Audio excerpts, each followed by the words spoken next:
Good afternoon, everyone. Today we're going to be looking at foreign marketing. This is the second last section we'll be doing. So what is foreign marketing? It is the marketing carried out by companies overseas or across national borders. And this strategy uses an extension of the techniques used in our own home countries of the businesses. It includes marketing practices such as a market identification and targeting, entry mode selection, the marketing mix, and strategic decisions to compete in an international market. So if we just recap on those points, thinking of market identification, a product you sell in one country might be suited to specific age groups, whereas in another country, it's a totally different target market that you are looking at. And these are things that one needs to consider.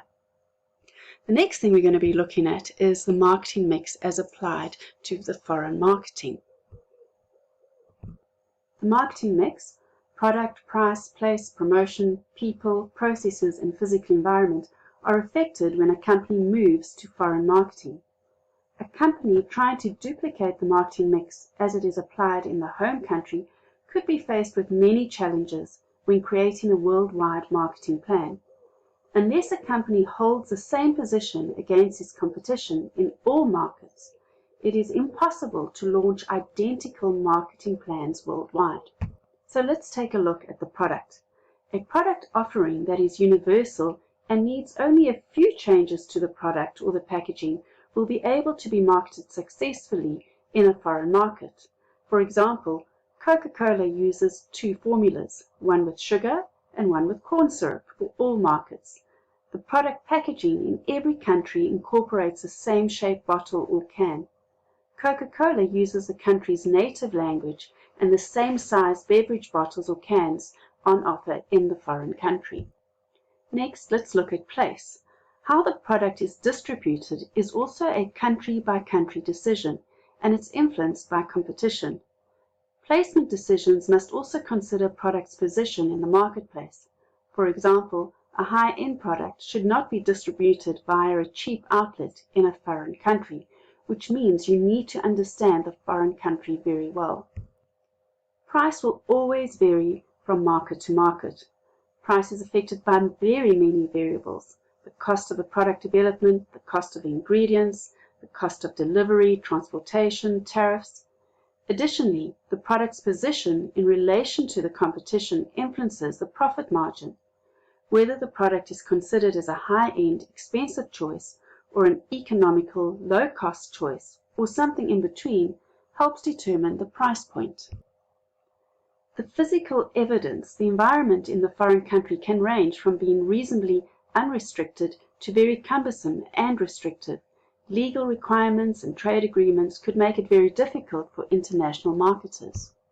Looking at promotion now, after product research, development, and creation, promotion, and especially advertising, is generally the largest budget item when importing and exporting. The successful business wants to reduce costs and maximize speed of implementation. This will require universal promotional strategy, which will be most cost-effective. The process in foreign markets differ from country to country, and marketers need to do thorough research before simply implementing strategies which worked in the home country. And lastly, people. An important principle of foreign marketing is to make sure and make use of the local resources. People residing in a specific country will be much better positioned to understand the culture and operational details of their own country. So I know all of this might sound a little bit foreign, excuse the pun there, but what we're going to do now is we're going to look at a video of a product that was manufactured in South Africa and it is currently being exported to the USA. We have a gentleman who works for this company who can speak through all the different 7 Ps to give us an understanding of how this actually works in the real world.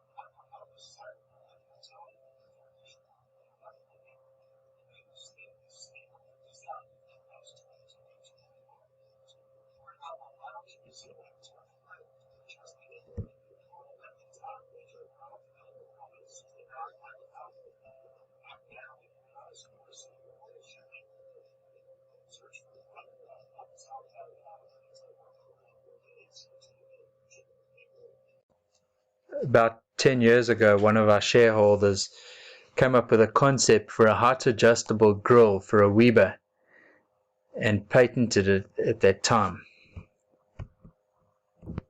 We sort of potted around with the idea for a number of years, and we sort of sold them a bit a bit in the local market. And about, I don't know, 2 or 3 years ago, we thought, we export a number of other products, and we thought, well, let's try and export this one as well. And the logical market for us seemed to be the US. We exported a lot to the USA, and we understood the market quite well. We did a whole lot of research. We happened to be across there seeing our existing customers. And we met up with some marketing agencies while we were there, and the idea seemed to be very well received. And we went ahead. We made a few thousand of them. We put them into a container, and we sent them across to Amazon in the US. The grill-ups unfortunately arrived a few months later than we had hoped, so we missed the first part of summer. And well, initially we wanted them there in the spring to try and make the most use out of barbecue season, but unfortunately they arrived a bit late, and the marketing started a bit late, and we very quickly ended up in winter where we sold very few in the first year. We then went on and contracted with a company called As Seen on TV, and we put a TV ad in place which aired in a number of states, a couple of 100 times, which certainly developed some interest. But there are a lot of things that you only learn after the fact once you've started marketing a product. The biggest mistake that we possibly made was that we didn't do enough market research in a wide enough audience. So our sample group was a bit narrow, and possibly from the wrong states. The US is a big place, and what people like in New Hampshire or New York is very different to how people buy in California. We looked extensively at pricing and the price that the market would be prepared to pay for such an item, and unfortunately there was nothing that we could benchmark against because there are no other competing products. There's no one else that sells anything like it. So we had to come up with our own price based on market research and what we were told people would be prepared to pay. And this also was another assumption that we got a bit wrong despite all the research.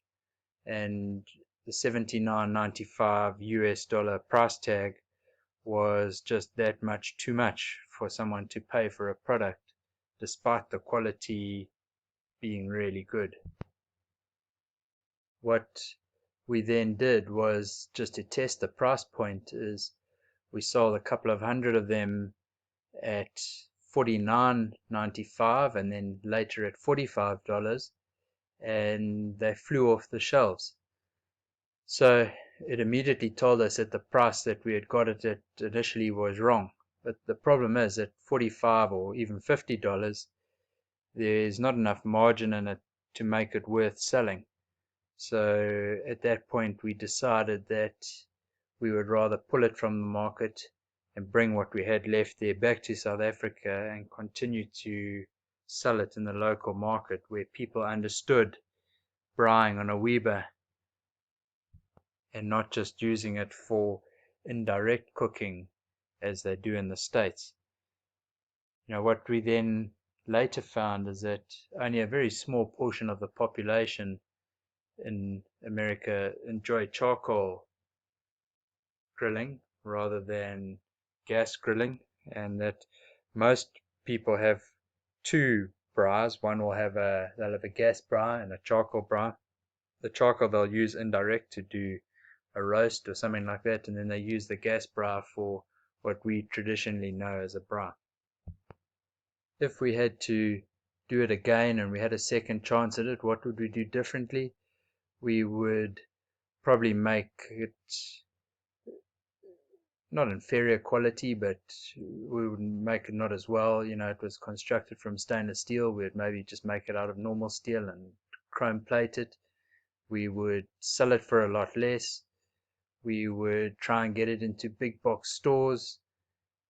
I think there's many different ways that you can sell products there, and the market's just so big and there's just so much choice that it's difficult to know what the right channel is. And I think you just need to try a number of different ways to, for your routes to market.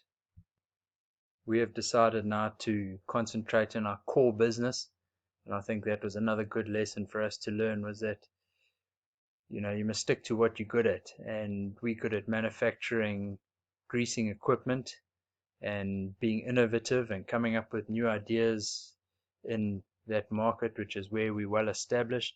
And launching a new product in your established market with existing customers is a lot easier than trying to start something completely different and selling it to a completely different set of customers in a completely different market that in hindsight we didn't actually quite understand. Thank you very much, Jonathan, for that really detailed explanation and the experiences you went through. So some of what you touched on will come up in the next 3 or 4 slides. If we look at the advantages of foreign marketing, with market expansion, the economies of scale that will be found in production and distribution are far better. If a local market is saturated, then expansion into an international market using the same strategies as the home country can be profitable, but you could also lose money. A company can benefit from one brand image, just like Coca-Cola. Lower marketing costs as a result of the uniformity of marketing. You don't need to rebrand your name or things like that. It's already been done. E-marketing opens up new avenues for smaller businesses on a much smaller budget. Moving on to factors that hamper or hinder foreign marketing. That would be consumer needs, wants, and product usage patterns. As we saw in the example, this was a real issue. Consumer response to the marketing mix elements. If people thought the price was too high. Brand and product development and competitive environment. And then obviously the legal environment is totally different. And the institutions that are available are foreign to what you are normally used to. So it's really important for businesses to evaluate the foreign market before they start plowing loads of money and time and investment into this. Businesses need to evaluate by doing market research, and this will provide information on potential product demand and market share. The market research should focus on the following questions. So that's why I put 5 times questions at the top there, because they need to look at how big is the market for my product? How much of the product is already sold in that environment? What is the current price of my competitors' products? What advertising strategies are my competitors using? And how do my products compare with those of the competitors? Lastly, we need to look at important factors that influence foreign marketing. The basic market formula, product, price, promotion, and place, is just the beginning when it comes to international marketing. The following factors will also need to be considered. Payment. How will you receive international transactions and what is the currency doing at the moment? Paperwork. Increased documentation, especially with exporting products. Practices. Different cultures, social and business styles as opposed to your home country. Partnerships. Protection. Increased risks relating to payment, intellectual property, or even travel. And that is the end of our foreign marketing. Thank you very much.